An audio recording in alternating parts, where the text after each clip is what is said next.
this is a very good news, and I know most of our nurses have been traumatized by this whole situation with the ATWS and the IELTS and the decision letter, and I know that is going to be a very good news for them. Kudos to Migrant Nurses of Ireland. Really, really appreciate it. Hello guys, welcome back to my channel. This is your girl Nesmo. Today I have a very important personality in Ireland here. He's been a very important man in the work of many overseas nurses, and it's a privilege to host him today. Mr. Fagiz, thank you so much for joining us. Hi, Lucinda. Thank you for giving me this opportunity to talk about a little bit about myself, but more about Migrant Nurses Ireland. My name is Varghese Joy. I am working in HSC as a clinical nurse manager 3 in that capacity. And then I am the national chairperson. We call it a convener, a national convener of Migrant Nurses Ireland, which is a voluntary non-profit organization working on the basis of a zero fee membership, which is, there's no fee membership, free membership. And we have been in operation in Ireland since 2020, November 2020, which is now we are in the 3rd year. So, Mr. Vagiz, can you tell us more about the main reason why the Migrant Nurses of Ireland was formed? Okay, yeah. The reason we formed this organization was that like our team, a lot of our team members, we had been working with a lot of community organizations like cultural organizations and so on. And we came to know about a lot of issues that was, prevalent in nursing sector in Ireland, that were migrants were exploited, and we came to know about a lot of incidents where especially new migrant nurses, Indians, African nurses, Filipino nurses, they were exploited at their workplace. Some examples in private nursing homes, and they approached us, and then we tried to help them, as much as we could with our from our goodwill, but we didn't have a structure at the time. So then, based on our experience, we realized that there have been a lot of issues where especially new migrant nurses were facing, and we realized that there is no platform or there is no forum that they could share their experience. And a lot of them not even aware about the union, their rights, and trade union, INMO, and also they basically they didn't know where to go.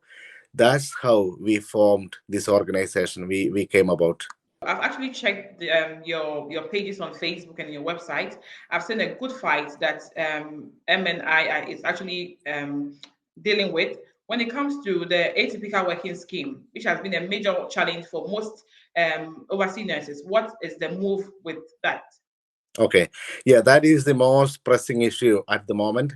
That over 1,000 nurses, that how we know the number is that there is a WhatsApp group was formed to organize, about by the affected members, and in that WhatsApp group there is over 1,000 nurses, and we are a part of it.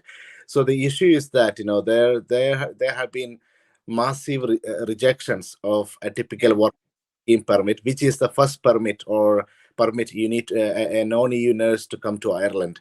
And the Department of Justice is giving almost ridiculous reasons that, so they say, the nurses from India, for example, they sign the form and scan it and send, and the department say, no, this sign is not by the pen made by, it is digitally scanned. In fact, the nurses signed it by pen and scanned it.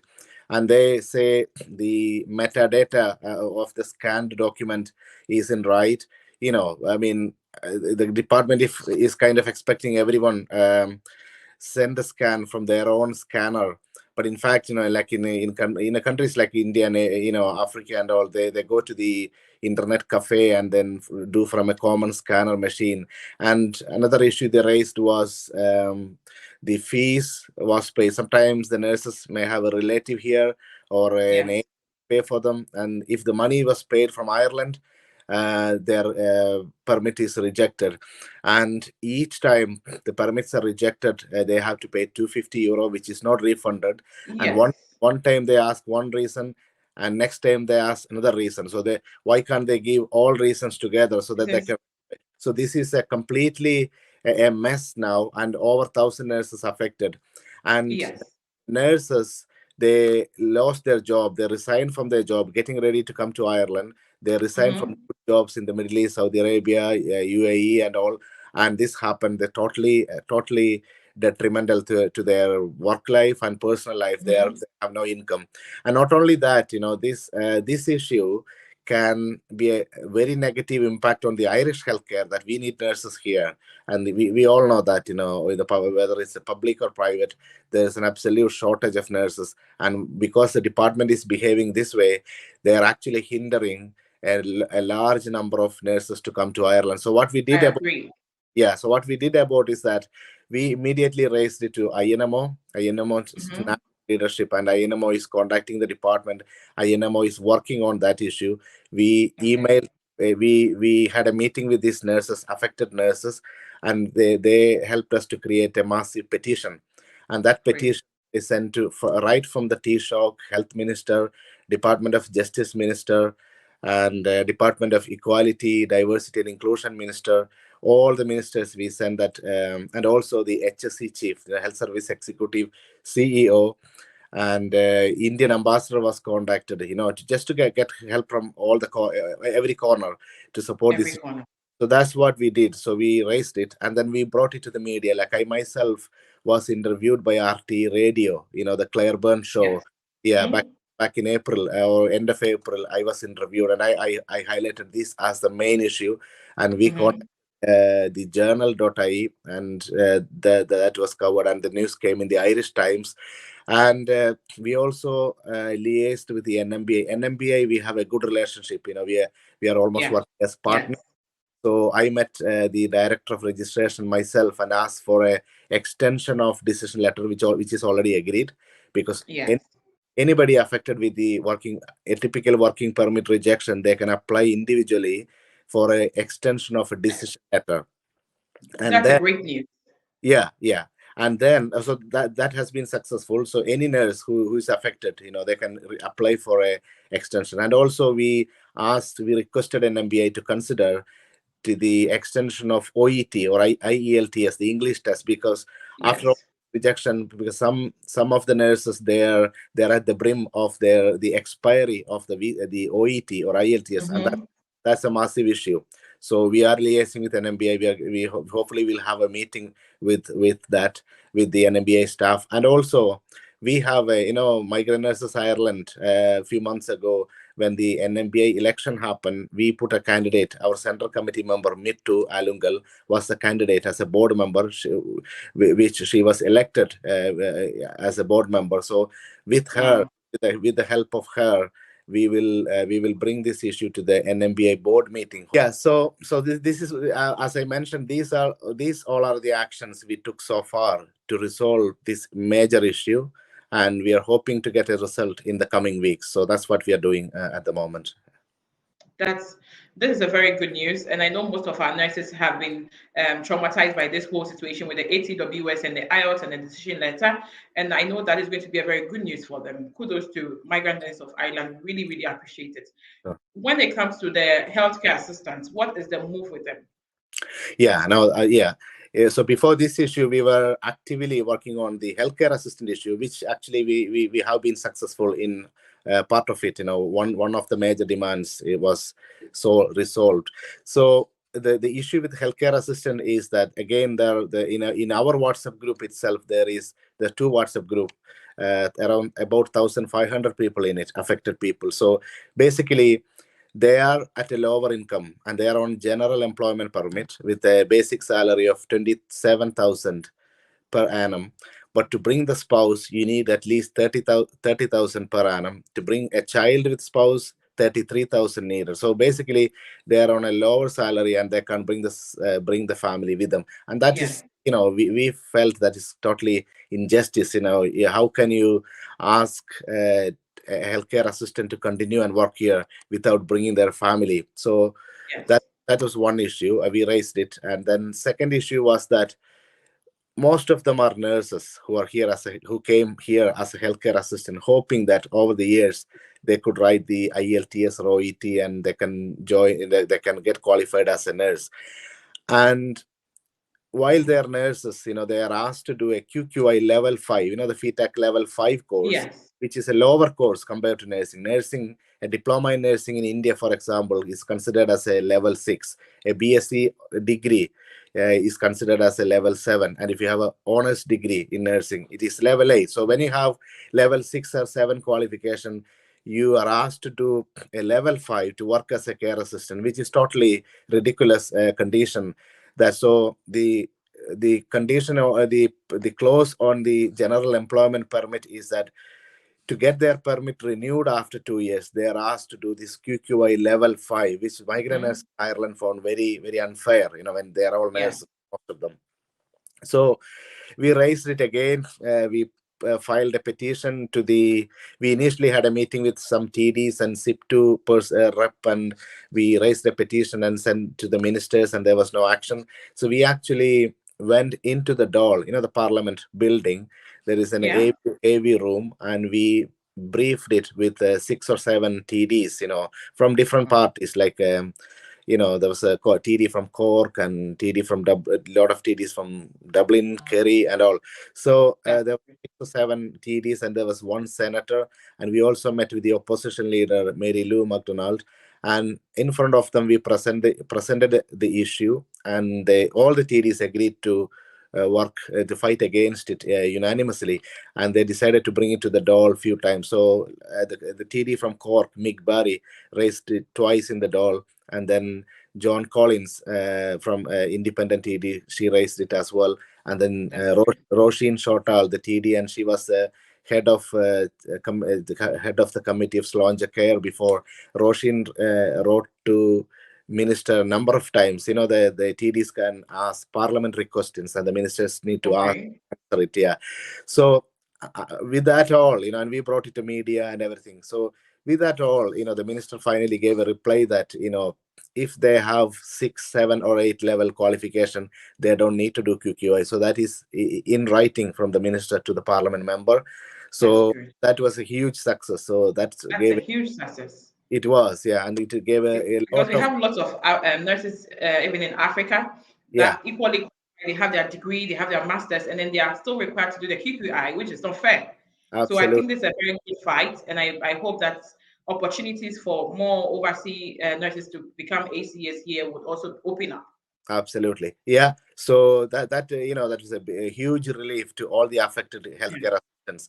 But again, the problem is, that there is the health minister's reply is in the document, but there is no government order gone to the employer. So we are now working to get a circular or order from the government, because some employers still confused. They're asking, is it in order? So we asked the members HCAs to show the parliamentary question answer of the minister to the employer, which clearly say, like a minister's reply to the parliament is an official document. So I advise them to show to the employer there is no need to do a QQI for a level 5, but we are working to get a proper order in right the employer. That was a success. I know that Migrant Nurses of Ireland, I knew you guys way back from Ghana because I reached out to you on Facebook, and then you gave me your email address. I shared my concern with you with my decision letter, and then straight up you were like, Lucinda, okay, we are taking this up. You were very helpful during that time till I got my decision letter. And then even after that, I even raised a query to you about the family reunification before I even came into Ireland. I was really concerned because I was thinking about leaving my family before coming here and how is it going to be and all that. And you told me you guys are on it, so I would really like you to say something about the family unification as well. I know there has been a huge progress with the timeline. However, I believe that there's still more room for improvement. So if you could touch a little bit on that. Yeah. So if in relation to like as you mentioned, like we get every day at least 20, 30 emails, and a lot of the email come from African nurses like Ghana, Zimbabwe, and Nigeria. even South Africa, and also that's what we try to do. Like we all are working voluntary. We have all our full-time jobs and family, but still we are committed to look at the emails and answer to all queries and help them as much as we can and as soon as we can. So we that's what we do. We do. We try to respond to all. Yes. Like yourself, when you were in Ghana, you were able to get our reply. So the family reunification, there are two issues. As I mentioned, the healthcare assistant issue is separate, and the African nurses to bring their family, it takes ages to get Yes. the permit or visa. So when you raised it at the time, we raised it to the INMO National Deputy General Secretary, and we told him that we are very concerned about it, because that is, again, we consider is totally unfair. Like like Yes. who are on critical skill permits, like say Indian nurses or Filipino nurses, they have no issue to bring their family arriving quite soon. Yeah. But yeah, and it is unfair that African nurses, they have to wait years and years, maybe even 1 year. Yes and yes. That is totally unfair. And as I said, in the case of healthcare assistant, you can't have a healthcare assistant working in the stressful situation without their family. Like if the nurse or healthcare worker is not happy, separated from the family, the mental health well-being, health and well-being is affected, and that will affect their performance. And when they are stressed, they can't deliver good care. So Yes. that's really unfair. So we raised it to the INMO, and INMO raised to the minister. And I don't know the exact status now, but then if it's still not resolved, we are happy to work with, again, bringing to the ministers and TDs, and we should work in that way. So we are very happy to discuss it further, because Thank and you. yeah, we need to check the status currently.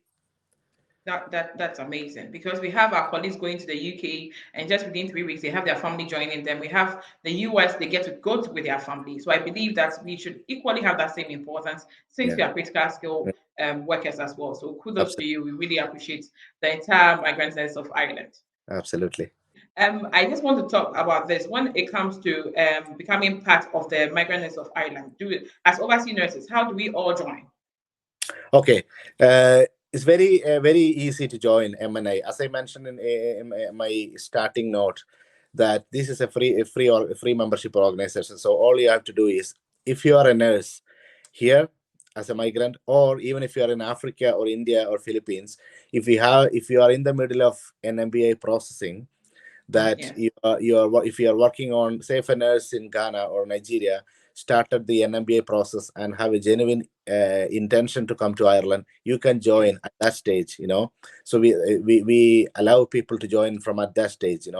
So all you have to do is go to the www.migrantnurses.ie website, and Yes. if you click join now, you'll see a small form that you fill your details, and you with a click, you join Yes.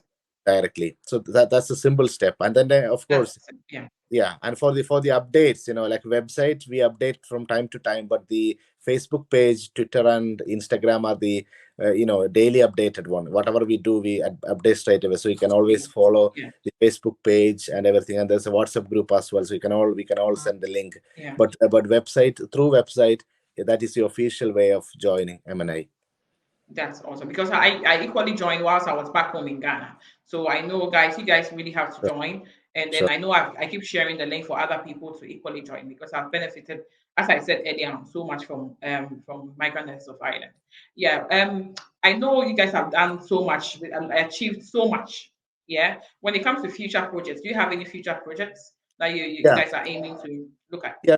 We have a lot of future projects, to be honest, and as an organization, representing all migrant nurses, and we all know that there are a lot of issues. But to give you some specific, like if you look at critical skill permit for a newly arrived nurse here, there is an unfair condition on it that we are not happy with, because nurses on critical skill permit, they are not allowed to change their employer at least for 1 year. They can't Yes. stay in permit.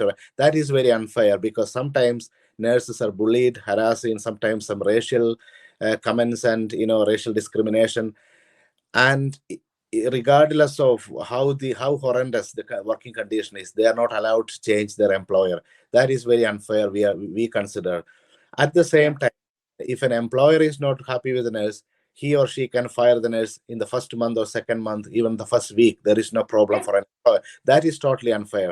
If a nurse is not happy in a workplace, she or he should be able to leave Should and be able. go to another employer. So Yes.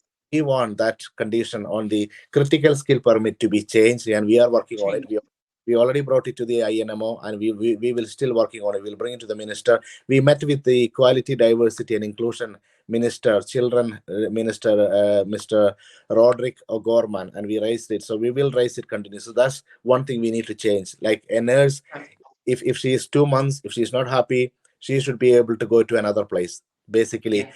basic human rights, and as you all know that, like, we want to strengthen the equality, diversity and inclusion policies and protocols, because there non-EU nurses are a big workforce in Ireland. But if you look at the senior management or policy making level, there is not much. There is representation but not enough. Like, if you look at the statistics, almost half of the nurses are non-EU nurses, 48-50%. But if you look at the Yeah. senior management, the policy making level, we need that representation. So, and Yeah. also the current EDI, equality, diversity, inclusion principle, are not working very well. Like, say, for example, if a nurse is racially discriminated, the only policy she can complain through is the dignity at work policy. We would Yeah. demand a separate policy to deal with the racial complaints, racial comments and attacks. It happens. Yes. There are instances that we are aware that it happened in few occasions. So these are the things at a policy level we want to strengthen and modify according to the current needs, the equality, diversity, inclusion policies. And then we have a future plan. We have now 7 local units like Waterford, Letterkenny, Cork, Limerick, and a couple of Oh, units in Dublin North, South, St James, and Connolly. So we need a local unit formation in yes. all areas in Ireland. That's one of the future plans, and also to reach out all migrant nurses, to reach out to more African nurses, more Filipino nurses, Yes. and any other Eastern European nurses, and also that's one of our future plans, and then continue to work with an MBA, because we while working with an MBA, we found that the aptitude test and adaptation test program has some issues. It is not very migrant friendly in some occasions, that like, it doesn't take into account cognizance of the cultural difference or cultural shock. Yes. Arrived nurse is in a cultural shock sometimes, and the aptitude or adaptation doesn't acknowledge that they, and sometimes the nurses fail, or even not fail. Even if not fail, Yes. she or he go through a big stress. So we need that program's adaptation aptitude really, really migrant friendly, which we are working with the NMBI, and they are listening to us. We are That's a having good one. regular meeting with NMBI, Oh, and so these are the few plans. Like, there's always a lot of other plans, yes. but these are the if you ask me, these are the main future plans. And I'm really happy to really hear all of this, because this is so much change in the future to come, and I know how effective you guys are when it comes to working on issues. There's something important I just wanted us to talk about when it comes to collaboration with other groups. I know we have the ANI, that is the Nigerian Association. I know we have the Ghanaian Association. Are you guys ready to also work with the African Association to make Migrant Nurses of Ireland very strong? Yeah, absolutely. Yeah, no, we will work with all stakeholders in this area. Like, we are already in good relationship with the ANI, the Association of Nigerian Nurses in Ireland, and the Ghana nurses and all. So, like, I was talking to the main leader of the ANI, and Yeah. the idea is that, like, we Mike, and there is discussion going on that we welcome all the African nurses or representatives to the committees, and also Migrant Nurses Ireland will stand as an umbrella organization representing all nationalities. And also, but at the same time, you have ANI or Ghana Association to work specifically on your community, which is really good. So we will have a Yeah. very working relationship with all these associations. We already in communication with all the main representatives of these organizations. So that's working in progress. Yeah. That's work in progress. That is lovely. Thank you so much, Mr. Vahis. Any advice to any overseas nurse looking for it to come to Ireland, and those already in Ireland? Anything you want to encourage us or tell us? Yeah, yeah, absolutely. Again, I, while I mentioned a lot of issues, Ireland is a great country for welcoming migrant nurses, and it's a great country to work and live and everything. Absolutely, there are issues like the high cost of living, high rental price, rental house price, house market issues and everything. But above all that, this is a very good country to live and work, and there are a lot of opportunities you can progress in your career, like a good opportunity for studies and career promotion and so on. So what I would suggest you to that first of all, how know your rights. There are trade union rights. So if you're a nurse, make sure you join a union, which is INMO is our union. I would say everyone should join INMO, and then join Migrant Nurses Ireland. We can all work together. Like if you are a new nurse coming to Ireland, Yes. we I've been living in Ireland in the last 16 years, and we have team members like that. So with our little experience and knowledge, and with this organizational structure, we are very happy to help. So all we ask is to join us and then be part of it. And anyone really interested in organizational activities, come to the committees and work, like it's depending on people's taste and interest, we welcome that as well. So know your rights. There are issues, but at the same time there are rights, there are unions, there are ways and mechanisms to get an issue, if you have an issue, to get it resolved. Yes, that is beautiful. Yeah, I'll say a very big thank you to you, Mr. Vahiz. And I just want to say that I know now we have an issue with the red list. So I'll just plead with MNI to also take a look at the red list, mostly affected the African countries. We are praying that you guys will also consider this and also this red list issue. I know what you guys can do, but gradually I know we'll get there. Thank sure, you so much for sure. coming Yeah, on my platform and also sharing this amazing opportunities and achievements and then future projects with us. I really, really appreciate it. sure, So, guys, this is the end of today's video. I'm actually going to leave the link of the Nurses Migrant of Ireland at the description button. You can just go there, click on it if you have any wish to join us in Ireland. If you're already in Ireland and you're not part of MNI, please remember to click the link and also remember to fill out the form and be part of this great family. Thank you guys so much. Remember to subscribe to this channel if you haven't done so. Also remember to like this video and also share to all your friends, all nurses, okay, all nurses in the world that wish to come to Ireland, because this is very, very important. And MNI is a very great organization doing so much for all overseas nurses in Ireland. Thank you guys so much. See you all soon on my next video.